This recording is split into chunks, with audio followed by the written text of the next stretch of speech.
Hi everyone, Fajans റൂളിനെ പറ്റിയാണ് ഇന്ന് നമ്മൾ സംസാരിക്കാൻ പോകുന്നത്. എന്താണ് ഫജാൻസ് റൂൾ? ഒരു അയണിക് ബോണ്ടിൽ എത്രത്തോളം കോവാലന്റ് ക്യാരക്ടർ ഉണ്ട് എന്ന് സ്റ്റേറ്റ് ചെയ്യുന്ന പർട്ടിക്കുലർ റൂളാണ് ഫജാൻസ് റൂൾ. ബേസിക്കലി ഫജാൻസ് റൂളിനെ പറ്റി പറയുമ്പോൾ നിങ്ങൾക്ക് രണ്ട് ടേംസ് നിങ്ങൾക്ക് അറിയണം. ഒന്ന് പോളറൈസിങ് പവർ, ഒന്നും രണ്ടാമത് പോളറൈസബിലിറ്റി. ഓക്കെ, ഈ പോളറൈസിംഗ് പവർ ആർക്കാണ് ഡിഫൈൻ ചെയ്തിരിക്കുന്നത്? കാറ്റയോണിനാണ് ഡിഫൈൻ ചെയ്തിരിക്കുന്നത്. പോളറൈസബിലിറ്റി എന്ന് പറയുന്നത് ആർക്കാണ്?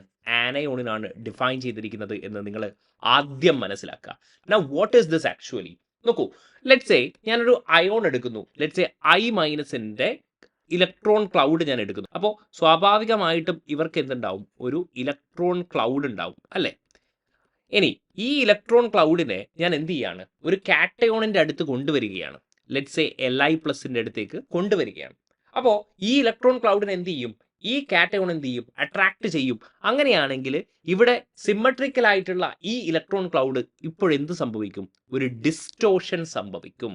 ഓക്കെ, ഡിസ്റ്റോഷൻ സംഭവിക്കും. അതായത് ഇത് സിമ്മട്രിക്കൽ ആയിട്ട് ഇരിക്കത്തില്ല, അല്ലെ? That is polarising power of cation എന്ന് പറഞ്ഞാൽ എന്താണ്? ഡെഫിനിഷൻ ഞാൻ ഇവിടെ എഴുതിയിട്ടുണ്ട്. The ability of cation to distort the electron cloud of an anion. ആനയോണിന്റെ ഇലക്ട്രോൺ ക്ലൗഡിനെ ഡിസ്റ്റോർട്ട് ചെയ്യുന്ന പവറിനെയാണ് നമ്മൾ എന്ത് വിളിക്കുന്നത്? പോളറൈസിംഗ് പവർ ഓഫ് കാറ്റയോൺ എന്ന് വിളിക്കുന്നത്. ഇനി പോളറൈസബിലിറ്റി ഓഫ് ആനയോൺ എന്ന് പറഞ്ഞാലോ, the tendency of anion to undergo distortion in its electron cloud. Electron ക്ലൗഡിൽ ഡിസ്റ്റോർഷൻ ഹാപ്പൻ ചെയ്യാനുള്ള ടെൻഡൻസി, അതിനെയാണ് നമ്മൾ എന്ത് വിളിക്കുന്നത്? പോളറൈസബിലിറ്റി ഓഫ് ആനയോൺ എന്ന് നമ്മൾ വിളിക്കുന്നത്. നമുക്ക് ഇങ്ങനെ എഴുതാം: percentage covalent character in ionic bond. എങ്ങനെ എഴുതാം? Is directly proportional to polarising power of cation. Polarising power ആരുടേതാണ്? Yes, cation. And polarisability of anion. എന്ന് നമുക്ക് എഴുതാൻ പറ്റും. ഇനി രണ്ടാമത്തെ ഫാക്ടർ, പെർസെൻറ്റേജ് കോവാലന്റ് ക്യാരക്ടറിനെ എഫക്ട് ചെയ്യുന്ന രണ്ടാമത്തെ ഫാക്ടർ എന്ന് പറഞ്ഞാൽ size of cation and size of anion. എന്താണ് റിലേഷൻ? നോക്കൂ, smaller the size of cation and larger the size of anion, percentage covalent character എന്തായിരിക്കും? കൂടുതലായിരിക്കും. അല്ലെങ്കിൽ നമുക്ക് ഇങ്ങനെ പറയാം: percentage of covalent character is directly proportional to size of anion and inversely proportional to size of cation. ഇതിനെ base ചെയ്തുകൊണ്ട് 2-3 problems നമുക്ക് നോക്കാം.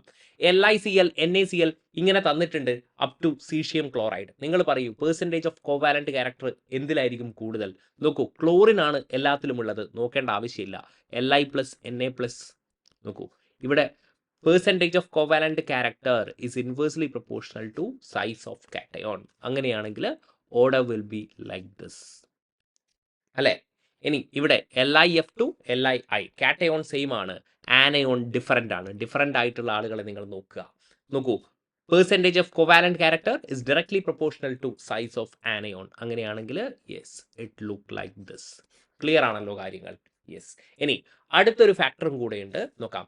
The greater the charge on the ions. അയോൺസിൽ എത്രത്തോളം ചാർജ് കൂടുതലാണോ അത്രത്തോളം നിങ്ങളുടെ പെർസെൻറ്റേജ് കോവാലന്റ് ക്യാരക്ടറും എന്തായിരിക്കും? കൂടുതലായിരിക്കും. അപ്പോൾ നോക്കൂ, Na+, Mg2+, Al3+. അങ്ങനെയാണെങ്കിൽ പെർസെൻറ്റേജ് ഓഫ് കോവാലന്റ് ക്യാരക്ടർ എന്തായിരിക്കും? ഇങ്ങനെയായിരിക്കും. Again +4, +2 covalent character.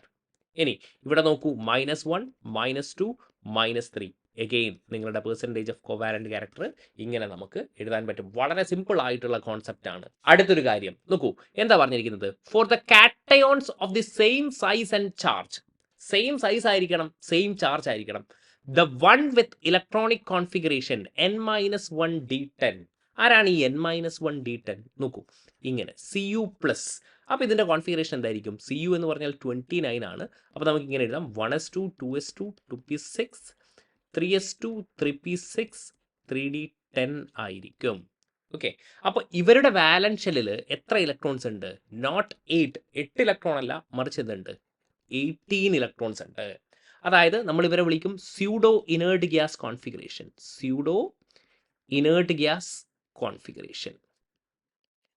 ഓക്കെ, നമുക്ക് ടിപ്പിക്കലി എന്താണ്? Na+ ഒക്കെ അല്ലേ ഉണ്ടാകുക. Na+ന്റെ കോൺഫിഗറേഷൻ എന്താണ്? യെസ്, 1s2, 2s2, 2p6 എന്നാണ് വരിക.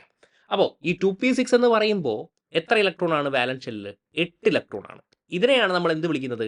ഇനേർട്ട് ഗ്യാസ് കോൺഫിഗറേഷൻ എന്ന് വിളിക്കുന്നത്. ഇനേർട്ട് ഗ്യാസ് കോൺഫിഗറേഷൻ നമ്മൾ കമ്പയർ ചെയ്യാണ്. ഇനേർട്ട് ഗ്യാസ് കോൺഫിഗറേഷനും സ്യൂഡോ ഇനേർട്ട് ഗ്യാസ് കോൺഫിഗറേഷനും കമ്പയർ ചെയ്യുമ്പോൾ ഇവരിൽ ആർക്കായിരിക്കും പെർസെൻറ്റേജ് കോവാലന്റ് ക്യാരക്ടർ കൂടുതൽ കാണിക്കുക? യെസ്, നമ്മുടെ സ്യൂഡോ ഇനേർട്ട് ഗ്യാസ് കോൺഫിഗറേഷൻ ആയിരിക്കും. ഇത് ഒരു എക്സെപ്ഷൻ ആയിട്ട് നിങ്ങൾ മനസ്സിലാക്കി വെക്കുക.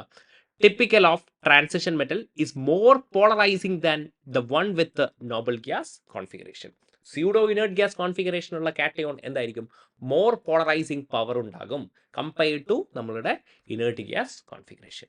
ഓൾറൈറ്റ്, ഇനി 1-2 ക്വസ്റ്റ്യൻസ് നമുക്ക് നോക്കിയിട്ട് ഈ സെഷൻ നമുക്ക് റാപ്പപ്പ് ചെയ്യാം.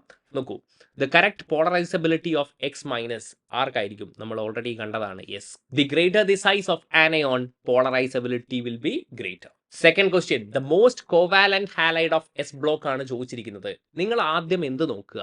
ചാർജിനെ ഐഡന്റിഫൈ ചെയ്യുക. ഓക്കെ, ചാർജിനെ നിങ്ങൾ നോക്കുക. എന്നിട്ട് നിങ്ങൾ എവിടെ നോക്കിയാൽ മതി? സൈസ് നോക്കിയാൽ മതി.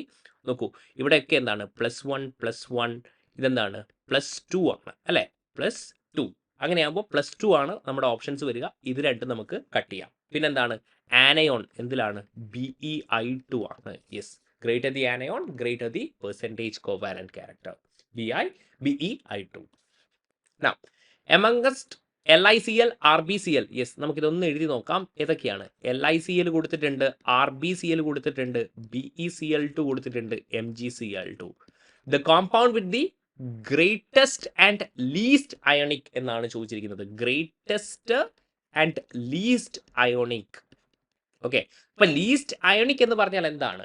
മോസ്റ്റ് കോവാലന്റ് ക്യാരക്ടർ ആണ് പറഞ്ഞിരിക്കുന്നത്. അപ്പൊ നമുക്ക് ആദ്യം അത് കണ്ടുപിടിക്കാം. മോസ്റ്റ് കോവാലന്റ് ക്യാരക്ടർ അപ്പൊ ആർക്കായിരിക്കും? BE ആയിരിക്കോ? ദാ ഇത് +1 ആണ്, +1 ആണ്, +2. അപ്പൊ ആർക്കായിരിക്കും? യെസ്, ഇവർക്കായിരിക്കും. കാരണം കാറ്റയോൺ സൈസ് ബെറിലിയത്തിന് കുറവാണ് കമ്പയർഡ് ടു MgCl2. അപ്പോൾ BeCl2 വരുന്ന 2 ഓപ്ഷൻസ് ആണുള്ളത്, ഐദർ B ഓർ D. ഇനി എന്താ ചോദിച്ചിരിക്കുന്നത്? വിത്ത് ഗ്രേറ്റസ്റ്റ് അയോണിക് ക്യാരക്ടർ. അപ്പോൾ നമ്മുടെ കോവാലന്റ് ക്യാരക്ടറിന്റെ നേരെ ഓപ്പോസിറ്റ്. അപ്പോൾ RBCl ആയിരിക്കോ MgCl2 ആയിരിക്കോ? ഓഫ് കോഴ്സ് ഏതായിരിക്കും? RBCl ആയിരിക്കും. ഓക്കെ, ഗ്രേറ്റർ പോസിറ്റീവ് ചാർജ് വരികയാണെങ്കിൽ ഇവിടെ എന്തായിരിക്കും? കോവാലന്റ് ക്യാരക്ടർ കൂടുതലായിരിക്കും. അപ്പോൾ എന്തായിരിക്കും ഓപ്ഷൻ? യെസ്, ഓപ്ഷൻ B ആയിരിക്കും നമ്മുടെ കറക്റ്റ് ആൻസർ. കാര്യങ്ങളൊക്കെ മനസ്സിലായിട്ടുണ്ടെന്ന് വിചാരിക്കുന്നു. Thank you for watching.